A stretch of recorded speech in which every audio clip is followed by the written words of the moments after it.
Spielbecken, the rabbi from another planet. Please like, share, and subscribe, and ring that little bell so you're notified when new videos drop. And I have been a fan of Alan Moore my entire life. You can see over here, Alan Moore has a special section on a bookcase which is just Alan Moore stuff. And I would say I've been more than a fan of it. I think Alan Moore has always struck me as being a deeply intelligent and sensitive human being, like an unusually sensitive, intelligent human being. I would say that a lot of his writings reach the level of prophecy. That's the English word. Reach the level of prophecy. They have true insight into reality.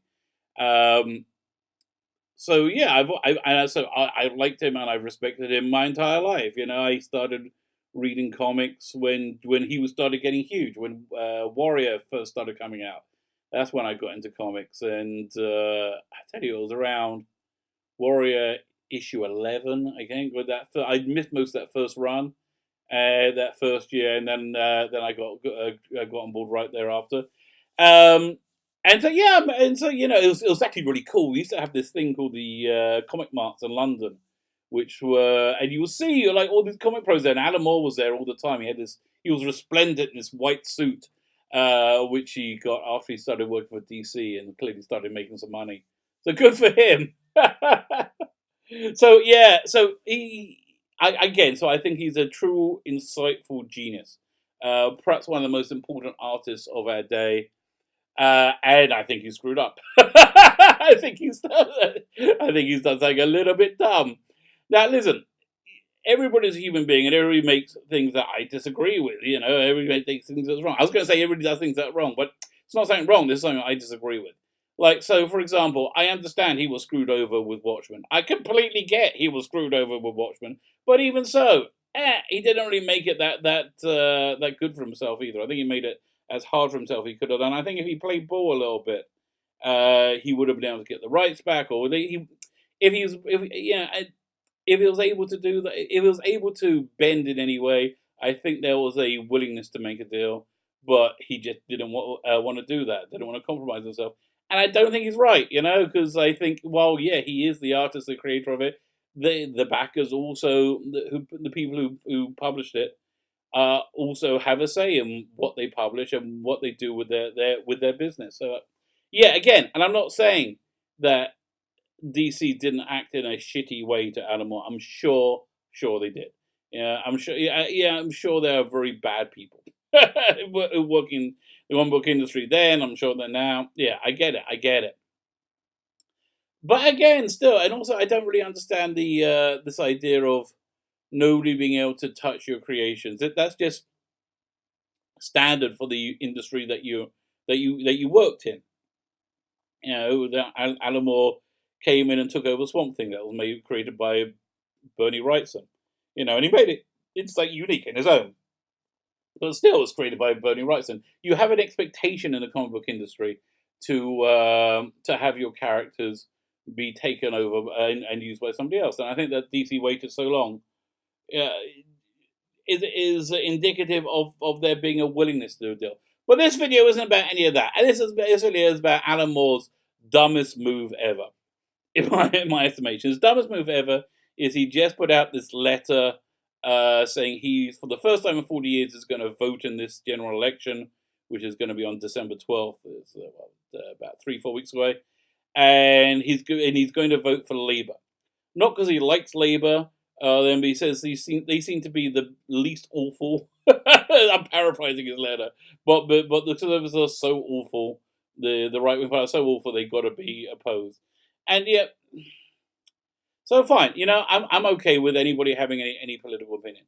However, everything he said about Labour may be entirely true, but they are also headed by an anti-Semite. And an anti-Semite who is funded by anti-Semites and promoted by anti-Semites. So what do I mean by anti-Semite? Let me be clear. That Alan Moore now has signed off on, I think obviously unwittingly, has signed off on me being murdered because I'm a Jew.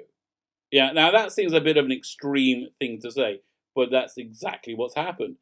I live in Israel, and the Palestinian Authority has an ongoing understanding that if you murder a Jew because they're a Jew, you go to prison for murdering a Jew because they're a Jew. Again, we're not talking about crimes of passion. We're talking about murdering somebody because of their ethnicity. If you're talking about murdering, if you then get a salary from the Palestinian Authority for the rest of your life, or for the length of time you're in jail for murdering the Jew. So, okay, so this policy has come under a bit of pressure. This pay for slave policy has come under a little bit of pressure, and America has stopped funding the Palestinians specifically because of this one, this policy. So Jeremy Corbyn is a big fan of this policy. Jeremy Corbyn, who is the leader of Labour, is a massive fan of this policy, and he finds it an outrage that America would stop paying so the Palestinians can pay people to murder me because I'm a Jew. Murder me, murder my children because I'm a Jew. So that's because he's an anti-Semite. It's that simple. He's had a history of anti-Semitism, of a bias against Jews. His entire career, he's very open and honest about that. Although his supporters, like the best anti-Semites, deny they're anti-Semites. It's incredible. And I've heard this firsthand from people who were in the show in the Second World War. I used to. There was this old guy in the synagogue I used to pray in back in when I lived in Miami, who was in the tank corps in Germany, in the American tank corps in the invasion of Germany. And he told me one time that he just stole a tank and drove it to a concentration camp like 45, 50 miles away so he could be part of that liberation. But like. He told me that when he was in Germany, everybody denied being a Nazi. No, I'm not a Nazi. And that's what anti-Semites always deny they're anti-Semites. No, listen, I just care about the Palestinian people. No, you don't. You care about the Palestinian people's right to murder Jews. That's really what it boils down to. You want to let the Palestinians murder Jews, and you're upset when the Jews don't let Palestinians murder Jews. See, this is what never again looks like. Never again means we're never again going to let you, non-Jews, murder us. Now we're not going to do it easily. We're not going to go down without a fight in Israel. So we would much rather that never again be realized peacefully. All you have to do to make this go peacefully is not try and murder us. That's it. That's the bar. All you got to do is not try and murder us, okay? That's the bar you got to get over. And if you do try and murder us, we are going to defend ourselves. Now, if it's going to, I think demonstrably, we will use the absolute minimum force to defend ourselves with. That's an objective. That's an objective reality. We have far fewer civilian deaths than America, England, France, any of these countries that like to lecture Israel. So, but if it means that one of you is going to have to die to stop you murdering us, then one of you is going to die. It means 10 of you are going to have to die to stop you murdering us. Then 10 of you are going to die. If 100 of you are going to have to die to stop you murdering us, then 100 of you will die. If it's 1,000, if it's 10,000, if it's 1,000,000, if it's 6,000,000, that's what never again looks like. We are not going to allow you to murder us anymore. And obviously, there are some people who are not on board with that. Jeremy Corbyn, for one, and this is the person Alan Moore has put his support behind. So everything he may have said about the Conservatives may be incredibly, 100% accurate and true. I tend to doubt it, but maybe, I'm not. However, okay, so you've got this economic system that you like. Okay, you're into socialism, fine.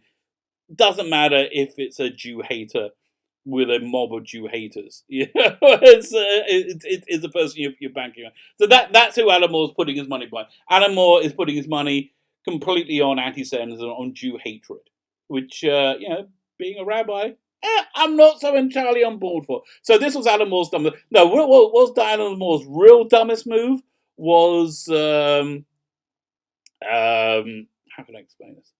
Oh yeah, no. Alan Moore's real dumbest move is that normally he's apolitical. Normally he will not. He's an anarchist and he will not vote in an election. This is the one maybe you should have sat out, Alan. Oh, I don't like these capitalists over here. They look pretty bad. Maybe I'll go for this Jew-hating socialist instead. No, that's not a really good idea. Alan Moore, it's your dumbest move ever. I'm sorry, and I love you. I love you. I love your work. I have nothing but respect for you and your work. This was your dumbest move ever. Don't get on board with racists because you don't like the opposition. And again, I think Alan Moore, I think you are far, far cleverer than me.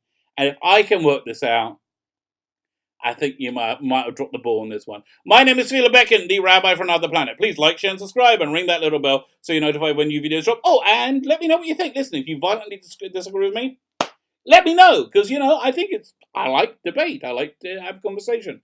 I guess that's why I have a YouTube channel. So, please let me know. Let me know your thoughts, and thank you for listening.